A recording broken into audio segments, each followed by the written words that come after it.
I can't hear you. I can't hear you. I can't hear you. I can't hear you.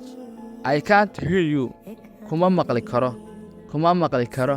Kuma maqli karo. Kuma maqli karo. I can't hear you. Kuma maqli karo. Could you say that again? Could you say that again? Could you say that again? Ma dhihi kartaa mar kale? Ar, ma dhihi kartaa mar kale? Could you say that again? Could you say that again? Could you say could like asa? Could you say that again? Could you say that again?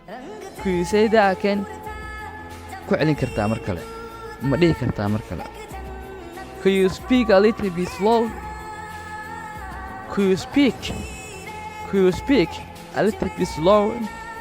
When you're more hadal bro, should know when you're all hadal, ha qaylin, ha ka khaldan. What's wrong with you? Calm down.